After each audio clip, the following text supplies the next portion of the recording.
نحمده ونستعينه ونستغفره ونعوذ بالله من شرور أنفسنا ومن سيئات أعمالنا من يهده الله فلا مضل له ومن يضلل فلا هادي له وأشهد أن لا إله إلا الله وحده لا شريك له وأشهد أن محمدا عبده ورسوله صلى الله تعالى عليه وعلى آله وصحبه وسلم تسليما كثيرا أما بعد আল্লাহ রাব্বুল আলামিনের যাবতীয় প্রশংসা যে আল্লাহ রাব্বুল আলামিন তার তাওহীদকে সবচেয়ে বড় ফরজ হিসাবে ঘোষণা করেছেন বান্দার উপর। সালাত ও সালাম নাযিল হোক প্রিয় নবী মুহাম্মদ সাল্লাল্লাহু আলাইহি ওয়াসাল্লামের উপর, যার সুন্নতের অনুসরণ করা এবং বিদআত মুক্ত হওয়া অত্যন্ত গুরুত্বপূর্ণ বিষয়। এর উপর নির্ভরশীল আপনার আমার ইবাদত বন্দেগী কবুল হওয়া না হোক। আমাদের ধারাবাহিক আলোচনা শনিবারে আমরা শুরু করেছি গত সপ্তাহ থেকে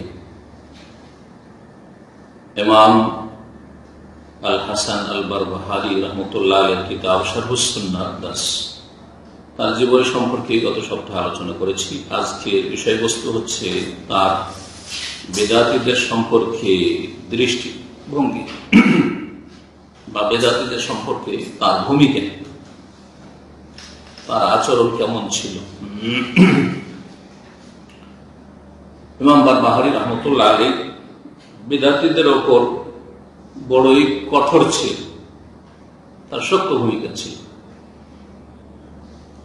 তিনি জবান দ্বারা এমনকি বল প্রয়োগ করে সম্ভব করে তিনি বিরোধিতা করেছিলেন তার জামানায় বিদআতীদের,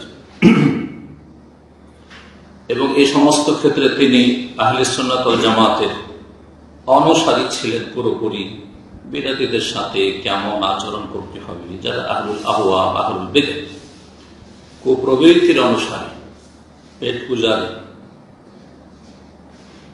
যারা শিরক বিদআতকে এই জন্য টিকিয়ে রাখতে চায় কারণ সেগুলি হচ্ছে তাদের ধর্ম ব্যবসা, ইনকাম সোর্স, তাদের বিরুদ্ধে অত্যন্ত কঠোর মানুষ ছিলেন।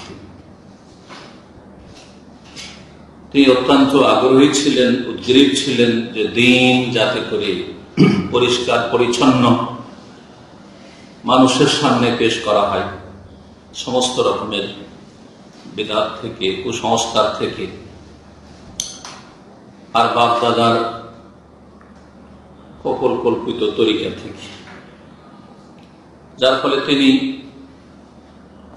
জাহমিয়া যে গুমরাহ ফিরকা সেই যুগে ছিল তাদের বিরুদ্ধে তিনি কলম ধরেছেন, মুতাজিলাদের বিরুদ্ধে, আশআরীদের বিরুদ্ধে। আশআরী আজকে পৃথিবীতে অধিকাংশ মুসলিম আশআরী নাহে মাতুরিদি এই বিভ্রান্তিতে রয়েছে। সুফিদের বিরুদ্ধে বড়ই কঠোর ভূমিকা ছিল, আর যতগুলি পীরের তরিকাওয়ালারা সবগুলি সুফি। শিয়াদের বিরুদ্ধে, রাফিজিদের বিরুদ্ধে কঠোর ভূমিকা ছিল তার। এবং তার কিতাবে, এই কিতাবে আমরা ইনশাআল্লাহ আগামী দিন পড়ব, তিনি বড় বেদাতের আগে ছোট বেদাত থেকে সতর্ক সাবধান করতেন। কারণ বড় বেদাত অনেকে ওগুলো বুঝে যে বেদাত এবং সেগুলি মেনে নিতে চায় না, কিন্তু ছোট বেদাতগুলির ক্ষেত্রে অনেকে নমনীয়, ছোট বেদাতের ক্ষেত্রে অনেকে কিন্তু নমনীয়। যেমন বর্তমান আপনি ভারত, বাংলাদেশ, পাকিস্তানের প্রেক্ষাপটে যে বুঝেন মাজার পূজাকে কেউ সহজে মেনে নিতে চাইবে না, মানুষের চোখ খুলে গেছে। কিন্তু হক্কানি পীর লক্ষ লক্ষ, যদিও লক্ষ লক্ষ কবর মাজার পূজারী, কারণ জাতি মূর্খ, কিচ্ছু বুঝে না ইসলামের, তারপরেও অনেকে বুঝে যে এরা ভণ্ড মাজার পূজারী, 18 মাস ভান্ডারী ভণ্ড, এটা অনেকেই বুঝে। কিন্তু চরম নাই আর সারছে না তো যে বড় বড় গুমরাহি, শিরকের গুমরাহি আছে, এগুলি অনেকে বুঝতে চায় না, তাদেরকে আহলে হক মনে করে, তাওহীদি জামাত মনে করে। তো তিনি ছোট বেদাত থেকে বড় বেদাতের আগে সতর্ক সাবধান করতেন। ছোট বেদাত যাও নিয়ে পড়া, শবে বরাত করা, শবে মেরাজ করা, আর বড় বিদাত হচ্ছে তো বড় কবর পাকা করা, কবরে চাদর চড়ানো, কবরে ফুল চড়ানো, ওরস লাগানো, আর তারপরে বড় বেদাত, শিরকগুলি বড় বেদাত। যে শিরক বেদাত, আর শিরক তো আর ধর্মের জিনিস না, সুতরাং শিরক এই অর্থে বেদাত, শিরক এই অর্থে বেদাত, নব আবিষ্কৃত। ইসলামে শিরকের কোন স্থান নেই। 100 বছর পর্যন্ত যতদিন কবর পাকা হয়নি ততদিন মাজার পূজা ছিল না। যখনই পীরদের কবরগুলি পাকা হয়েছে তারপর তখন পূজা শুরু হয়েছে।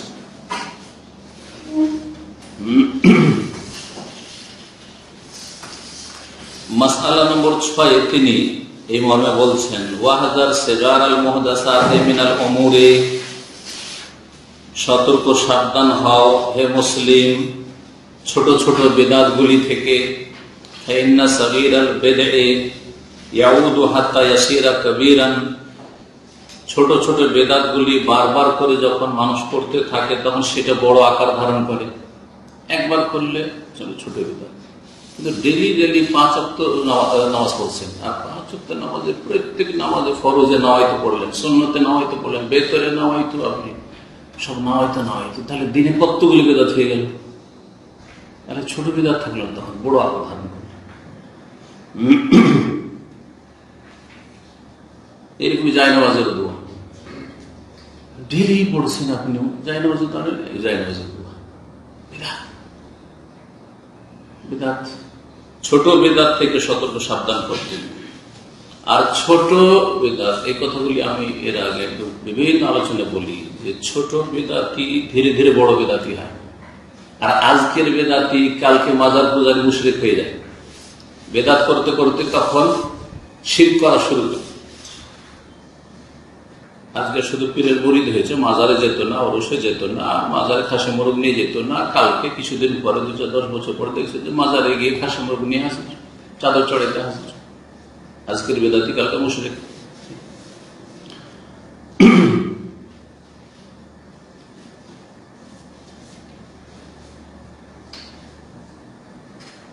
এইরকমই বিদাতিরা যে তাদের বিদাতের প্রচার প্রসার করে থাকে সে সম্পর্কে সতর্ক সাবধান করেছেন এবং তাদের পথের পথিক হতে কঠোরভাবে সতর্ক সাবধান করতে গিয়ে তিনি মাসলা নম্বর 8 বলছেন, ফানজুর রাহিমাক আল্লাহ, চিন্তা করে দেখো আল্লাহ তোমার উপর রহম করুক।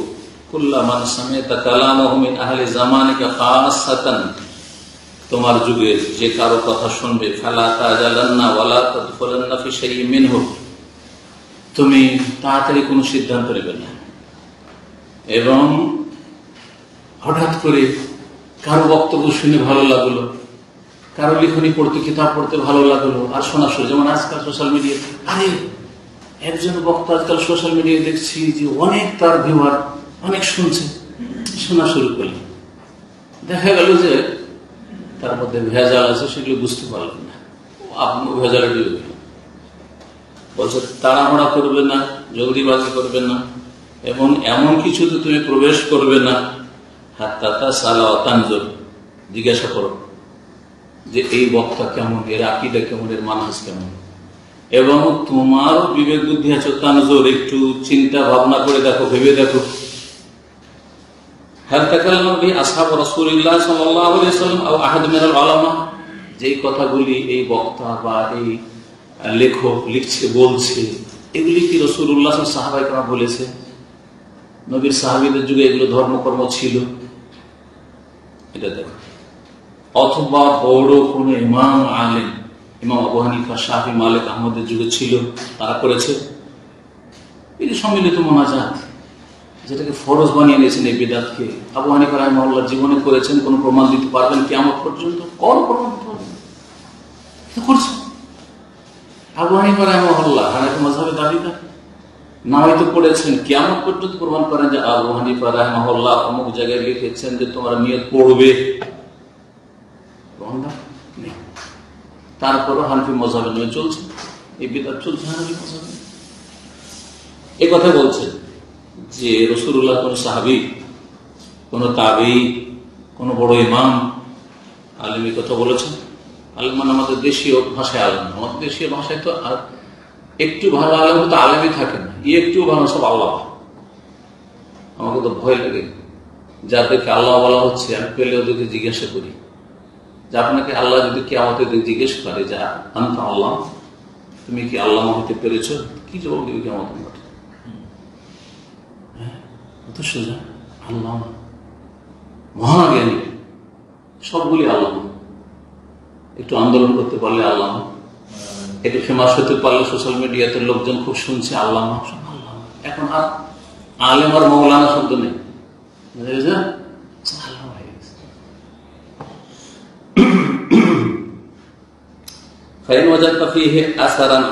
যদি রাসূলুল্লাহ সাহাবায়ে কেরাম থেকে অথবা বড় কোনো ইমাম আলেম থেকে যদি কোনো দলিল আসার পাও, সাহাবীর আমল, এটা মুক্তাবেই বলেছে, হাসান বসরি বলেছে, ইবনে সিরিন বলেছেন, সাইদুল মুসাইয়্যিব বলেছেন, আবু হানিফা শাফিঈ মালিক হানাফি কথা বলেছেন, ফাতামাসসাক বিকাল, ঠিক আছে ধরো। যদিও দলিল রাসূলুল্লাহ, কোরআন এবং হাদিস রাসূলুল্লাহ সাল্লাল্লাহু আলাইহি ওয়াসাল্লাম, কিন্তু সাহাবায়ে কেরামরা সরাসরি যেহেতু রাসূলুল্লাহ সাল্লাল্লাহু আলাইহি ওয়াসাল্লাম পেয়েছেন, আর সেই যুগে সাহাবায়ে কেরামদের বিদআত ছিল না, ঠিক আছে, সাহাবী থেকে প্রমাণ পেলো, ধরে নেবে ঠিক আছে আছে ধরো, ঠিক আছে। ওয়ালা তুজাওয়িজহু লিশাই, এটা থেকে অতিক্রম করিও না, যে না যদিও সেই যুগে ছিল না, স্বর্ণ যুগে, নবী সাল্লাল্লাহু আলাইহি যুগে ছিল না, সাহাবীদের যুগ ছিল না, তাবেঈদের যুগ ছিল না, তাবেঈদের যুগ ছিল না, কিন্তু আমাদের আকাবের গণ, বুজুর্গানে দিন এগুলিকে ভালো বলেছে, মুস্তাহাব বলেছে। এটি করছে কিনা বিদআত সম্পর্কে? আমাদের বুজুর্গানে দিন এগুলোকে পছন্দ করেছে, মুস্তাহাব বলেছে, চলছে ধর্মকর্ম। ওয়ালা তাফতারু আলাইহি শাইআন, এর উপর অন্য কিছুকে তুমি চয়েস করবে না বা প্রাধান্য দেবে না। ফাতাসকুতা ফিন্নার, না হলে জাহান্নামে তুমি নিক্ষিপ্ত হবে। দলিল পেলে না, ধর্মকর্ম করতে থাকলে এই ধর্মকর্ম করে জাহান্নামে নিক্ষিপ্ত হবে। মাসআলা নম্বর 9 বলছেন, ওয়ালাম, আরো জেনে রাখো, আন্নাল খুরুজা মিনাত তারিকি আলা ওয়াজহাইন, সঠিক রাস্তা থেকে বেরিয়ে যাওয়া দুই ভাবে হয়ে থাকে। যারা সিরাত মুস্তাকিম থেকে, রাসূলুল্লাহ সাল্লাল্লাহু আলাইহি ওয়াসাল্লামের ছেড়ে যাওয়া রাস্তা থেকে বেরিয়ে যায়, সেটা দুই ভাবে হয়ে থাকে। আম্মা আহাদুহুমা, এক শ্রেণীর লোক, ফারাজুলুন কাদ যাল্লা আনিত তারিক, একটা লোক রাস্তা হারিয়ে ফেলেছে, রাস্তা চিনতে পারে, রাস্তা হারিয়ে ফেলেছে। ওয়া হুয়া লা ইউরিদু ইল্লাল খায়র, তবে সে কল্যাণই চাইছে, ইচ্ছা করে সে রাস্তা পরিত্যাগ করেনি, কিন্তু ভুল বুঝেছে। যেমন আমরা অনেক সময় রাস্তা গোলমাল করে দিই না, যাচ্ছি, যাব রিয়াদ হয়ে মক্কা, সেখানে গিয়ে আলাসা রাস্তা ধরে বসে আছে, ওইদিকে খাবজির রাস্তা করে ধরে বসে আছে, বাহারের রাস্তা ধরে বসে আছে, ঠিক না? কিন্তু ইচ্ছা নেই কিন্তু আমাদের সব ওইদিকে যাওয়ার। তো এরকম অনেকে মুসলিম সমাজে আছে যারা কিন্তু কল্যাণ চায়, আল্লাহ সন্তুষ্টি চায়, রসুলের তরিকাই চায়, পরকালের মুক্তি চায়, জান্নাতে যাওয়ার পথ চায়, কিন্তু অনিচ্ছাকৃত জাল্লাত তারিক, পদস্খলন ঘটেছে, রাস্তা থেকে পদস্খলন ঘটেছে, অন্যদিকে চলে গেছে। ওয়া হুয়া লা ইউরিদু ইল্লাল খায়র, কিন্তু তার মনে কল্যাণই আছে, ভালাই চাইছে, নিয়ত ভালো। নিয়ত ভালো থাকা যথেষ্ট নাই, এই কথাও মনে রাখবে সবসময়। নিয়ত ভালো থাকার সাথে সাথে কর্ম পদ্ধতি ভালো হতে হবে, কর্মপদ্ধতি ভালো হতে, ইবাদত বন্দেগীর ক্ষেত্রে, ইবাদত বন্দেগীর ক্ষেত্রে নিয়ত ভালো, আল্লাহকে আমি পেতে চাই, আল্লাহ সন্তুষ্টি হাসিল করতে চাই, জান্নাতে যেতে চাই, নবীকে আমি খুব ভালোবাসি, সব আশিকের রাসূল আমাদের দেশে, কিন্তু রাস্তা, কর্ম আর পদ্ধতি ভিন্ন। রাসূলুল্লাহ সাল্লাল্লাহু আলাইহি ওয়াসাল্লাম ছেড়ে যাওয়ার রাস্তা নাই, আদর্শ নাই। সুতরাং এই কল্যাণ কামনা করলেই হবে না। এই জন্য প্রথম বিদআত যখন আব্দুল্লাহ বিন মাসউদ রাদিয়াল্লাহু তাআলা আনহু আর আবু মুসা আশআরী রাদিয়াল্লাহু তাআলা আনহু কুফায় দেখেছিলেন সম্মিলিত জিকির, তো আজকালকার মতো এই অসম্পূর্ণ বিদআতি জিকির না, আল্লাহু আল্লাহু ইল্লাল্লাহ ইল্লাল্লাহ, ওসব নয়, আর সুর ধরে নাই, একটু মহব্বতের সাথে জিকির করবো, ওইসব নয়।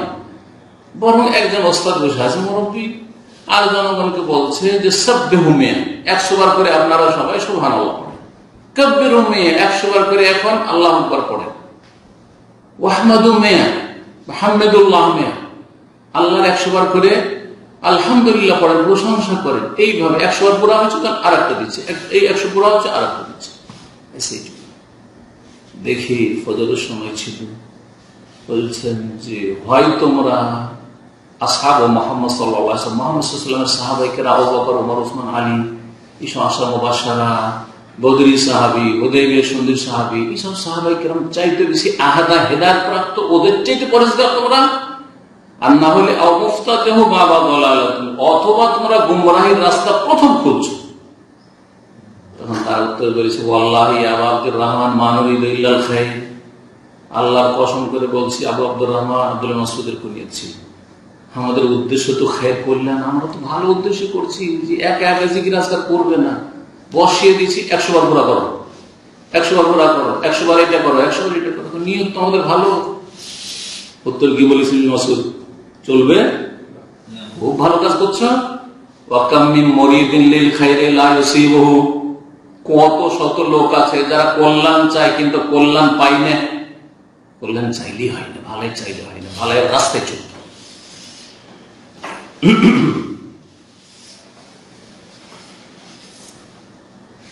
একজন তো এই অনিচ্ছাকৃত গুমরাহ হয়েছে, আম জনগণ ওই রকম।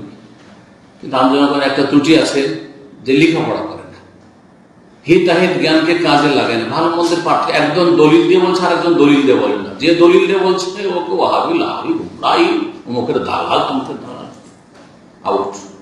তাহলে তো দোষ হয়ে গেল এখানে, আপনার তো দোষ পড়ান। আপনার নিরপেক্ষ হওয়া উচিত ছিল, আপনার বিবেককে, এই মগজকে কাজে লাগানো উচিত ছিল, আপনাকে আল্লাহর কাছে দোয়া করা উচিত ছিল অন্তর থেকে, যে আল্লাহ আমাকে হেদায়েত নসিব করো, আমাকে সঠিক রাস্তা দেখাও, করেননি। সুতরাং ধরা খান। আর যাদের স্বার্থ রয়েছে, ধর্ম ব্যবসা, তারা জেনে শুনে পথভ্রষ্ট এবং পথভ্রষ্ট করে। দ্বিতীয় শ্রেণীর লোক, তাদের কথা বলছেন। প্রথম শ্রেণীতে শেষ হয়নি, বলছে যে কল্যাণ উদ্দেশ্য অনিচ্ছাকৃত ভুল করেছে, ইচ্ছে করে ভুল করেনি।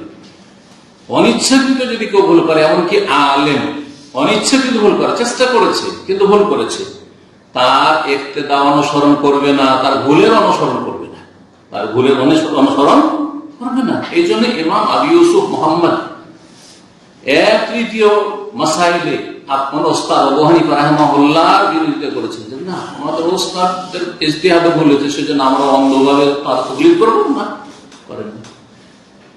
এইরকমই আকীদার ক্ষেত্রে অনেক ইমামগণ আলেমগণ ছিলেন যারা আশারি ছিলেন, তাদের অনেক খেদমত আছে হয়তো হাদিসে, কিন্তু আকীদাতে আশারি।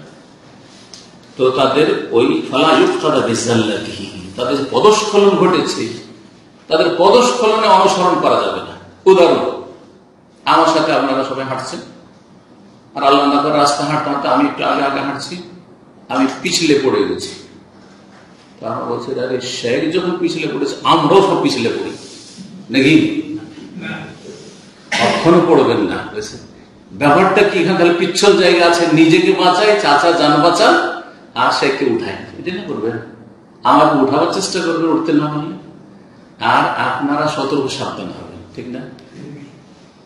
গর্ত থাকলে আছাড় যদি খায় সামনের লোকটা, তো আপনারা খাবেন? সামনের লোক হচ্ছে আপনার ইমাম, আপনার আলেমরা, ওরা আছাড় খেয়েছে, আপনি আছাড় খেতে যাবেন নাকি? চোখ খুলে চলেন, খুব আছাড় খেয়েছে, আমি আছাড় খাবার থেমে গেলাম, আমি অন্য রাস্তা খুঁজি।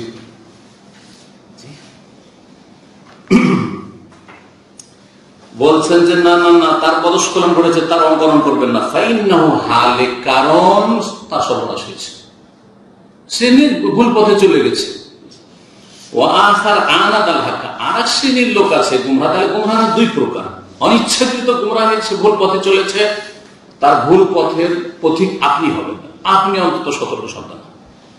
আর এক লোক আছে যে হকের বিরোধী, হকের বিরোধিতা করে, সত্যের বিরোধিতা করে।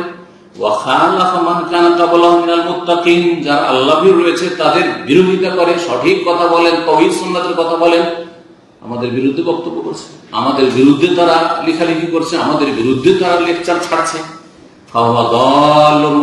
জেনে শুনে যারা সত্যের বিরোধী, এরা হচ্ছে এক শ্রেণীর আলেম সমাজ, অসৎ আলেম সমাজ, বিদাতি আলেম সমাজ। জানছে ওরা আরবি বুঝে, দলিল বুঝে, জানছে যে বুখারীতে এই হাদিসটা আছে, এর দলিল আছে, কিন্তু না, এটা আমাদের মযহাব না, এই দিয়ে আপনার বিভ্রান্ত করছে।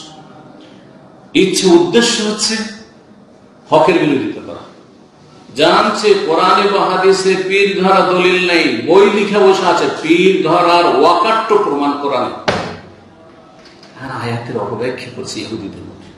ইহুদিরা যেমন অপব্যাখ্যা করেছে, বিকৃতি ঘটিয়েছে শব্দের আর অর্থের। এরা শব্দের বিকৃতি ঘটাতে পারে, কোরআন বদলাতে পারে, কিন্তু কোরআন অর্থ বদলে দিয়েছে।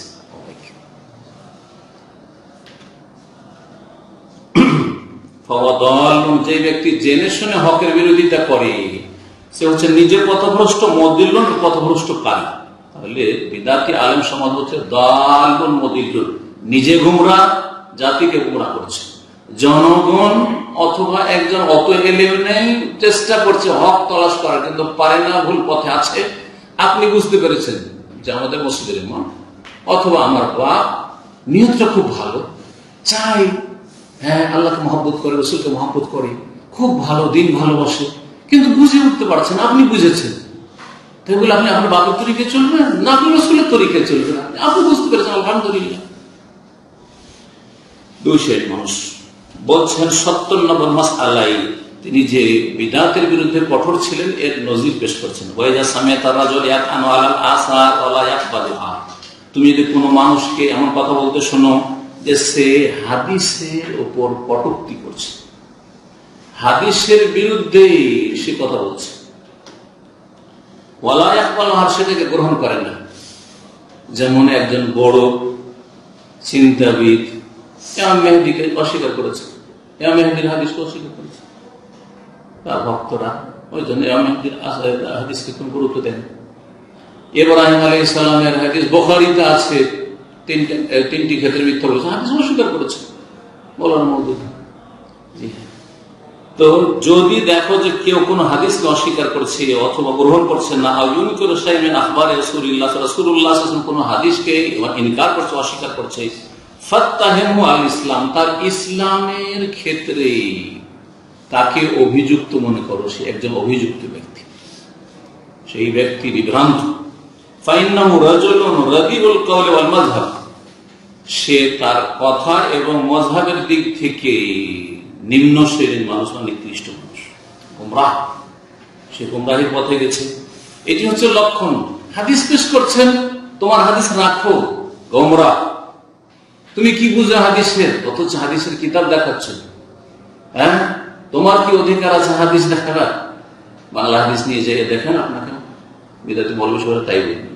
কোন মাদ্রাসা পড়েছো তুমি?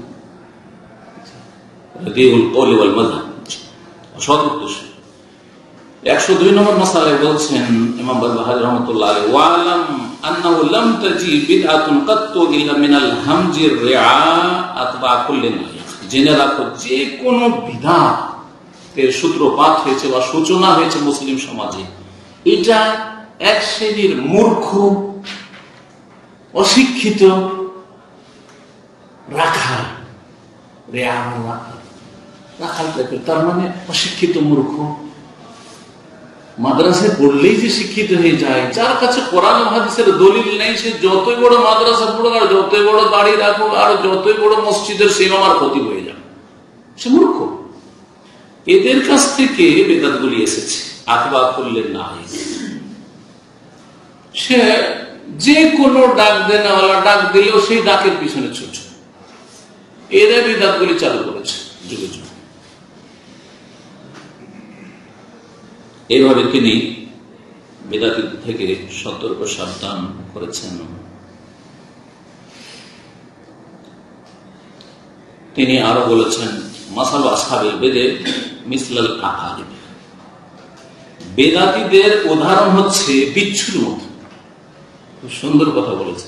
বেদাতীর উদাহরণ হচ্ছে বিচ্ছুর মতো। বিচ্ছু আমাদের দেশে কম, এখানে কিন্তু খুব বেশি আছে। বাইরে বিচ্ছু কি করে? হ্যাঁ, মাটিতে ঢুকে থাকে। আর ওই বিচ্ছুর যে ইয়ে আছে, কি বলে, লেজ দিয়ে, মানে যে দংশন করে, সেটা লেজ দিয়ে না, এটাকে বের করে রাখে, মাটির উপরে বের করে রাখে, সুযোগ পেলে দিকে দংশন করে। তো বলছে যে বিচ্ছুর মতো হচ্ছে বেদাতীরা, ইয়াদফানুনা রুউসাহুম ওয়া আবদানুহুম ফিত তুরাব, তাদের মাথা এবং শরীরটাকে মাটিতে পুঁতে রাখে, দাফন করে ঢুকিয়ে রাখে। ওয়া ইউখরিজুনা আযনাবাহুম, আর লেজটাকে বের করে রাখে, লেজটাকে বের করে রাখে। ফাইদা তামাক্কানু, যখনই সুযোগ পায়, লাগাবো তখনই দংশন করে, সুযোগ পেলে দংশন করে। বেদাতী ওইটা করবে। বেদাতী কিন্তু চান্স নিয়ে আছে, আমরা কোরআন হাদিসের কথা বলছি, সুযোগ নিয়ে আছে, কোন জায়গায় পেলে মুনাফিক বানিয়ে দিবে, কারো দালাল বানিয়ে দিবে, কারো এজেন্ট বানিয়ে দিবে, কোন গোয়েন্দা সংস্থার লোক বানিয়ে দিবে কাফেরদের, আরো কি কত কি বানিয়ে দিবে।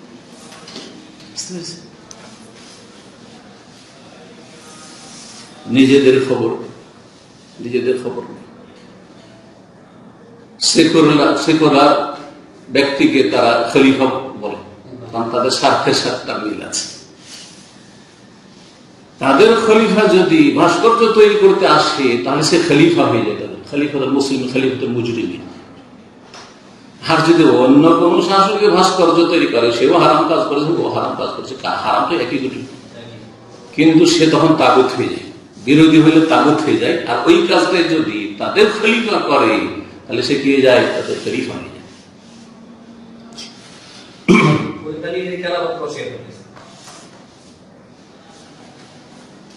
তো সার কথা হচ্ছে যে ইমাম বারবাহার রহমতুল্লাহ আলাইহি বিদআতদের সম্পর্কে অত্যন্ত কঠোর ছিলেন।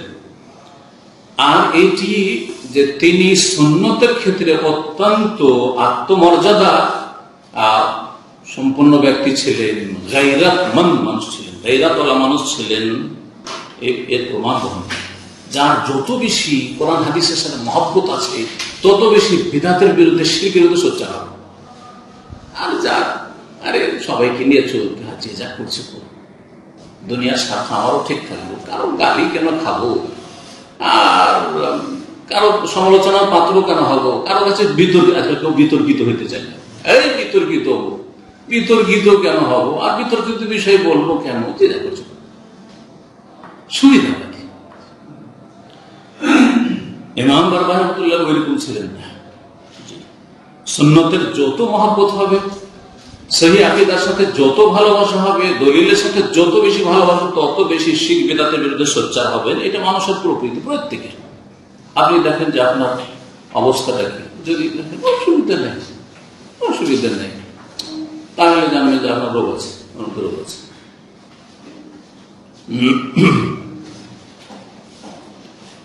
তার ভূমিকা আহলে সুন্নাত ওয়াল জামাতের জন্য, আহলে সুন্নাত ওয়াল জামাতের উলামাদের জন্য, জনগণের জন্য, বিদআতীদের ক্ষেত্রে যে ইমাম বারবাহার রহমাতুল্লাহর ভূমিকা ছিল, সেই ভূমিকাটি একটি আদর্শ, অনুসরণীয়।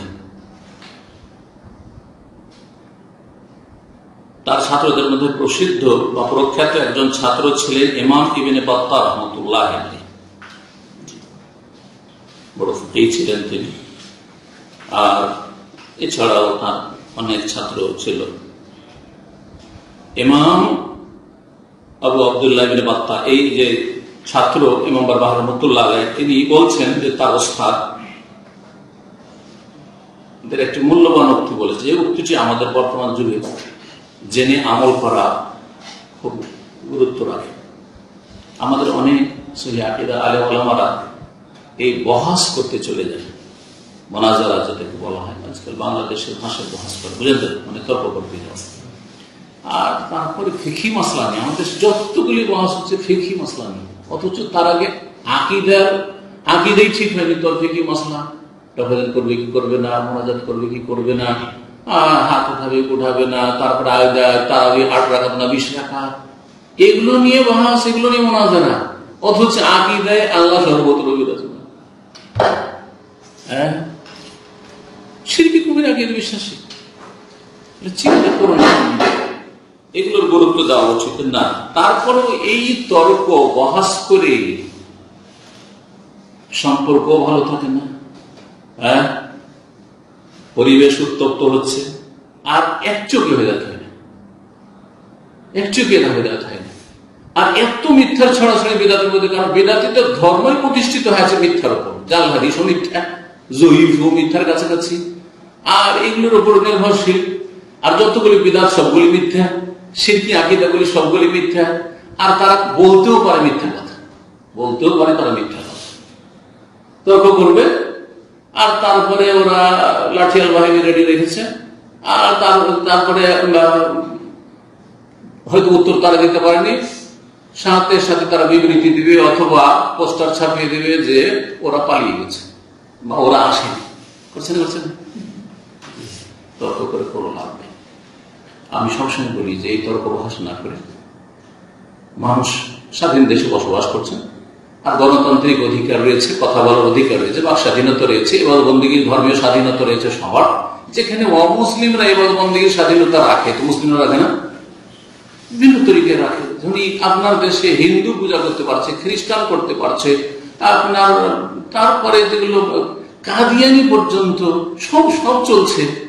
তাহলে আপনি দলিল নিয়ে চলবেন, আপনার বেঁচে থাকার অধিকার নেই, আপনার মসজিদ থাকার অধিকার নেই, আপনার মাদ্রাসা থাকার অধিকার নেই, আপনার মসজিদ ভেঙে দিতে হবে। এর আযাব নেই, এই আযাবগুলি দেখা যাচ্ছে। যা কিছু দেখতে পাচ্ছেন এগুলির হচ্ছে প্রতিফল আল্লাহর পক্ষ থেকে। যারা মসজিদ ভাঙার পিছনে পৃষ্ঠপোষকতা করেছে, হ্যাঁ, তাদেরকে চারিদিক থেকে আযাব ঘিরছে। সেটা জ্ঞান থাকলে, জ্ঞান চক্ষু থাকলে বুঝুক, আর না বুঝলে যখন চারিদিক থেকে ঘেরবে ধীরে ধীরে, আল্লাহ বলেন আযাব হয় দুনিয়াতে আসবে, আর দুনিয়াতে যদি নাও আসে তো আখিরাতে তো আছে। মাদ্রাসা পড়ে মসজিদ ভাঙে আর কোরআনের দলিল পেশ করে যে এদের মসজিদ ভাঙতে কোরআনে বলা হয়েছে, আউযু বিল্লাহি মিনাশ শাইতানির রাজিম। শয়তান লজ্জা পাবে এদেরকে, এসব আলেম সমাজকে। এসব মাদ্রাসায় না পড়ে স্কুল কলেজে পড়লে অনেক ভালো ছিল। তো তর্ক করে লাভ নেই। যে কথা বলছিলাম যে স্বাধীনভাবে তারা তাদের ওয়াজ করছে, তারা তাদের বক্তব্য করছে, তাদের লেখাপড়া করাচ্ছে, আমাদের স্বাধীনতা আছে, সুতরাং ও স্বাধীনভাবে বলুক, আমি বলি জনগণকে ছেড়ে দেন স্বাধীন, যেটা ঠিক মনে হয় মানো, কোনো বাধা নেই। আমারটা মানবেন না, অসুবিধা নেই, আমার কথা আমি পৌঁছে দিলাম, তোমার কথা তুমি পৌঁছিয়ে দাও, তোমার আলোচনা তোমাদের কথা পৌঁছে দিচ্ছে, ছেড়ে দাও স্বাধীনভাবে, সহজ কথা। কিন্তু তর্ক করে করলাম। বলছেন যে সামিয়াতু আবু মুহাম্মদ আল-বারবাহার, ইমাম বারবাহার রাহমাতুল্লাহ আবু মুহাম্মদকে বলতে শুনেছি, আল মুজালাসাতু লিল মুনাসাহাতি ফাতহু বাবিল ফায়দা। যদি নসিহত করার জন্য, উপদেশ দেওয়ার জন্য কারো সাথে বসেন, আলেমের সাথে বসুন বা আলেম জনগণের সাথে বসুন, ফাতহু বাবিল ফায়দা, তাহলে ফায়দার দরজা খোলা হবে, উপকারের দরজা খুলবে, লাভ আছে। এই যে আপনাদের সাথে বসেছি, এতে লাভ আছে, এতে লাভ আছে। তর্ক নেই, ঝগড়া নেই, রেষারেষি নেই। পছন্দ হইলে আহলান ওয়া সাহলান, না পছন্দ হয় মা সালাম, চলে যান, আসেন, সোজা কথা, ঠিক না? পোষাইল না, আসেন না, পোষাইল না, শুনিয়েন না, অন্যদের শুনুন, যেটা পছন্দ লাগছে। জবরদস্তি কিছু লাই করা ফিরতে, জবরদস্তি কিচ্ছু করে না। আমার কথা আমি পৌঁছে দিচ্ছি, কিয়ামতের দিনে যাতে কেউ না বলতে পারে যে আমাদের দিকে বলেন, বলা হয়ে গেছে। যদি নসিহতের জন্য কারো সাথে বসেন, আলেমের সাথে বসেন আর সাধারণ জনগণের সাথে বসেন, ফাতহু বাবিল ফায়দা, ফায়দা উপকারিতার দরজা উন্মুক্ত করা, এটা ফায়দা। পক্ষান্তর আল মুজালাসা লিল মুনাজারা, কেউ যদি তর্ক বিতর্ক করার জন্য বসে, তর্ক সভা অনুষ্ঠিত করে, বহাস করার জন্য বসে, গালকো বাবিল ফায়দা, লাভের দরজাকে বন্ধ করে দাও, লাভের দরজাকে বন্ধ করে দাও। যেই এলাকাতে মোনাজারা বহাস হতে যাচ্ছে, প্রশাসন না আসলে সেখানে একবারে মারামারি শুরু, সেখানে টিকে থাকা মুশকিল, কমজোর, দুর্বলদের, বুঝছেন আছে না? লাভ কি হলো? আর হেদায়েতে একটি হলো না, সেই জনগণগুলো আরো বিভ্রান্ত হয়ে গেল, সোচ্চার হয়ে গেল, সহিহ আকীদার বিরুদ্ধে সোচ্চার, কোরআন হাদিসের দলিলের বিরুদ্ধে সোচ্চার। না, ওদেরকে ঠেকাইতে হবে, মারামারি করবে, খুন করে দিবে, খুন করে জান্নাতে যাবে, মুসলিমকে খুন করে জান্নাতে যাবে। আউযুবিল্লাহ।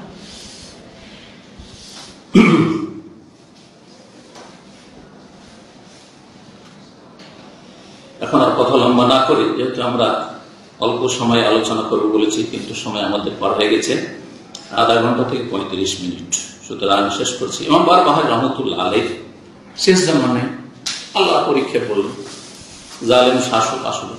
আর জালেম শাসক, জালেম অনেক সময় জালেম শাসকদেরকে জালেম বানানো হয়, বিভ্রান্ত করা হয়। বিদাতীদের দল ভারী সবসময়, বেদাতি দল ভারী সবসময়। প্রথম দিকে শাসক ইমাম বারবাহার রাহমাতুল্লাহ বড়ই সম্মান করত, বড়ই ইজ্জত করত। সেই যুগে যে শাসক ছিল আল তাহির বিল্লাহ, খলিফা তাহির, আব্বাসীদের খলিফা, বাগদাদের রাজধানীটা, তার এক মন্ত্রী ছিল ইবনে মুকলা। এই রাজার কাছে, বাদশার কাছে বেদাতি আলেম সমাজ গিয়ে অভিযোগ করলো যে ইমাম বারবাহারি জাতিকে গোমরা করছে, পথভ্রষ্ট করছে, সে নিজে গোমরা। তখন রাজা বাদশারা তো আর দিনের অত জ্ঞান রাখে না। হ্যাঁ, আরে এতগুলি আলেম এসে বলেছে এর বিরুদ্ধে, ধরো ধরো। রাগান্বিত হয়ে গেলেন। আর এই খলিফা কাহের, তখন তার মন্ত্রী ছিল ইবনে মুকলা, তাকে বললেন 321 হিজরিতে যে বারবাহারিকে এবং তার ছাত্ররা, যত তার অনুসারীরা ভক্তরা আছে, তাদেরকে যেখানে পাও ধরো, অ্যারেস্ট করো। ইমাম বারবাহারি আত্মগোপন করলেন, ধরতে পারল না তাকে। কিন্তু বড় বড় তার সাথী সঙ্গীরা, যে ছাত্ররা ছিল, তারাও সেই যুগের বড় বড় আলেম, তারা বন্দী হল এবং তাদেরকে বাসরাতে নিয়ে যাওয়া হইল বন্দী করে। এই অপরাধের জন্য আল্লাহ রাব্বুল আলামিন এই মন্ত্রীকে কি শাস্তি দিয়েছিলেন, এতে থেকে শাসক গোষ্ঠীর অনেক শিক্ষার বিষয় রয়েছে। জালেমকে আল্লাহ ছাড়েন না, হ্যাঁ, ছেড়ে দেন না, কিন্তু ছাড় দেন, ঢিল দেন, অবসর দেন। জি, আল্লাহর কাছে এমহাল আছে, কিন্তু এহমাল নেই। আল্লাহ ছেড়ে দেন না, ছাড় দেন, ধরেন না। 10 বছর, 20 বছর, 30 বছর, 40 বছর জালেমকে সুযোগ দিচ্ছেন, কিন্তু যখন ধরবেন আল্লাহ একবারে কঠিন করে ধরবেন। এই ইবনে মুকলা, এই মন্ত্রী, যে যারা নিরীহ আলেম ওলামা ছিল, তার জুলুম অত্যাচার করেছিল বন্দী করে, কি হলো, হঠাৎ করে রাজা এক মন্ত্রীর অসন্তুষ্ট হয়ে গেল। অসন্তুষ্ট যখন হয়ে গেল, দেখল ইবনে মুকলাকে এখন মৃত্যুদণ্ড দিবে, তখন ও জান নিয়ে পালাইল। তার মন্ত্রিত্ব পদ থেকে তাকে বরখাস্ত করলো সেই রাজা, আর তার বাড়ি ঘরকে জ্বালিয়ে দিল। রাজার হুকুমে তার বাড়ি, মন্ত্রীর বাড়ি ঘরকে জ্বালিয়ে দিল, তোরে হাফি দাঁড়িয়ে না। তারপরে জালেম তো যেমন মন্ত্রী, তেমন জালেম রাজাও। এই রাজা যে কাহের, তাকে বন্দী করলো। দেখেন, একজন এখন রাজত্ব করছে, কালকে জেলখানে থাকবে না, এর কোন বিচিত্র নেই। আপনারা চোখের সামনে দেখতে পাচ্ছেন যে কালকে অধিনায়ক ছিল, সে আজকে অসহায় জেলে পৌঁছছে, সরছে, আছে না নেই? তো এরকমটা হলো, এই কাহের বন্দী হলো 322 হিজরি, সানাতে 39 বন্দী করা হলো। তারপরে তার রাজত্ব কেড়ে নেওয়া হইল। তার 2 চোখে গরম করে, হ্যাঁ, গরম করে লোহা দিয়ে কি করা হলো, লোহা গরম করে দেওয়া হইল, যাতে করে অন্ধ হয়ে যায়, 2 চোখ অন্ধ হয়ে গেল। সুবহানাল্লাহ, আল্লাহ পকড়া। আলেমদের উপর যারা জুলম অত্যাচার করে, বিশেষ করে কোরআন সুন্নাহর আলেম যারা সাহাবায়ে কেরামদের আদর্শের উপর রয়েছে, তাদের উপর যদি কেউ জুলম অত্যাচার করে, আল্লাহ তাকে ছাড়বেন না, ঢিল দিবেন, অবশ্যই ছাড়বেন না। মন্ত্রীরও শাস্তি হল আর রাজারও শাস্তি হল। তারপরে ইমাম বারবাহারি রহমতুল্লাহ পরে যে রাজা আসলো, রাজিবিল্লাহ, সে দেখলো যে না, এই তো নিরীহ লোক, হ্যাঁ, আত্মগোপন করে আসবে, ভালো মানুষ, তাকে বড়ই সম্মান ইজ্জতের সাথে আপন জায়গায় বহাল রাখলো। তারপরে আবার তার দর্শ, আলোচনা ইত্যাদি তার শুরু হলো। আবার বেশ কিছুদিন চললো। আবার বিদাতিরা লেগে আছে, পাইকারা, তাদের তো চলতি আছে। বিদাতিরা আবার রাজাকে অসন্তুষ্ট করে দিল। আর এই ইমাম বারবাহারি রহমতুল্লাহ, আর তারপরে বারবাহারি রহমতুল্লাহ সম্পর্কে সে বলল তার একে, যে পুলিশ অধিনায়ক তাকে বলল যে ধরো। যাই হোক, ধরতে পারল না, আত্মগোপন করলেন না। ইমাম বারবাহারি রহমতুল্লাহ আলী আত্মগোপন করলেন। ইমাম বারবাহারি রহমতুল্লাহ আলী ছাত্রদের সম্পর্কে অর্ডার দিল রাজা, যে ইমাম বারবাহারি 2 জন ছাত্র যেন এক জায়গায় না, 2 জন যেন এক জায়গায় না।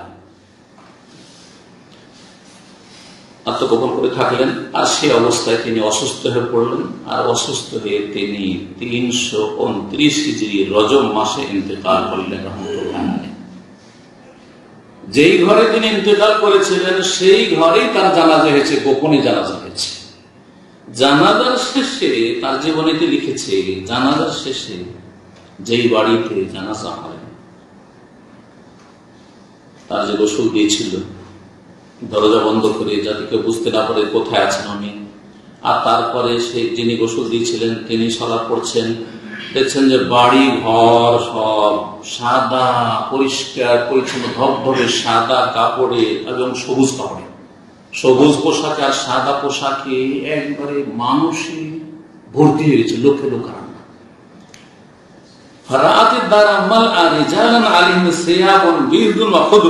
দেখছেন যে জনগণ জানাজা পড়তে এসছে, মনে হয়েছে সবুজ আর সাদা কাপড় পরে একবারে বাড়ি ঘর সব ভর্তি হয়ে গেছে। যখন জানাজা শুরু করেছেন তখন দেখছেন অবস্থা, জানাজা শেষ হওয়ার পর কাউকে দেখতে পাচ্ছেন, এত লোক গেল কোথায় দেখতে পাচ্ছেন না। ওই বাড়ির যে মহিলা ছিল সেও কিন্তু দেখতে পেয়েছে এইরকম অনেক লোক কোথা থেকে আসলে, এত লোক জানাজা কোথেকে আসলে, আর এরকম সুন্দর সুন্দর পোশাকে। বলছেন, তাকে জিজ্ঞেস করছে যে এত লোক কোথেকে, বলছে আপনি যা দেখেছেন আমিও দেখেছি। যে জানাজা পড়েছে সে বলছে আপনি যা দেখেছেন, ওই মহিলাকে বলছে তা আমিও দেখেছি। রাইতি মা রাইতু, আমি যা দেখেছি আপনি দেখেছেন। হ্যাঁ, বলছেন যে দরজা দরজা চাবি আমার কাছে আছে, দরজা বন্ধ করে আমি জানাজা পড়েছি। কোনখান দিয়ে ঢুকলো, গেট বন্ধ করে জানাজা পড়েছি। ওহা মোগলা, দেখেছি যে বন্ধ রায়, কারণ হ্যাঁ বাড়ি তো বন্ধ ছিল, গেট বন্ধ ছিল। তারপরে জানাজা পড়াবো, ঈদ শুনো হফিবাইতে, আমার বাড়িতে দাফন করো। মহিলার বাড়িতে, যে বাড়িতে লুকিয়েছিলেন তিনি, সেখানে তাকে দাফন করা হয়েছিল। রাহিমাহুল্লাহ ইমাম বারবাহার, ইমাম আল হাসান বারবাহার রহমতুল্লাহ, আল্লাহ রহম করুন। আল্লাহ রাব্বুল আলামিন তাকে উত্তম প্রতিদান দান করুন। ফাকাদ কানা ইমামান, তিনি একজন ইমাম ছিলেন। কদুয়া, তিনি আদর্শ ছিলেন। আরিফান বিল্লাহ, বড় পরিষ্কার আরিফ বিল্লাহ ছিলেন। সুন্নিয়ান, সুন্নতের অনুসারী, সুন্নতের ভক্ত ছিলেন। সাইফান মুসলাতান আলা আহলিল বিদআ ওয়া জানাদিকা, বিদআতি এবং বিধর্মীদের বিরুদ্ধে তিনি নাঙ্গা তরবারি মতো ছিলেন, তরবারির মতো ধারালো ছিলেন। এই ছিল ইমাম বারবাহার রহমতুল্লাহ আলাইহির জীবনী এবং তার বিদআতীদের সম্পর্কে ভূমিকা। আল্লাহ রাব্বুল আলামিন আমাদেরকে সমস্ত রকম শিরক বিদআত থেকে বেঁচে থাকার তৌফিক দান করেন এবং বিদআতীদের যাবতীয় বিভ্রান্তি থেকে, বিদআতি যারা হুজুর আলেম সমাজ, তাদের গুমরাহি থেকে জাতিকে আল্লাহ যেন বাঁচিয়ে রাখেন, জাতিকে দিন শিক্ষা যেন গরজ করা তৌফিক দান করেন। নিজে যখন দিন শিখবেন তখন কেউ কানাকে হাই করে দেখাইতে পারবে, আপনি কানা নন, সুতরাং আপনাকে হাই করে দেখাইতে পারবেন, গুমরাহ করতে পারবেন। আল্লাহ রাব্বুল আলামিন যেন এই ফরজ আদায় করার তৌফিক দান করেন। ইনশাআল্লাহ তাআলা আগামী সপ্তাহ থেকে আমরা সরাসরি এই কিতাব থেকে আলোচনা শুরু করব। সাল্লাল্লাহু আলাইহি ওয়া সাল্লাম আলা নবিয়িনা মুহাম্মদ ওয়া আলা আলিহি ওয়া সাহবিহি আজমাইন।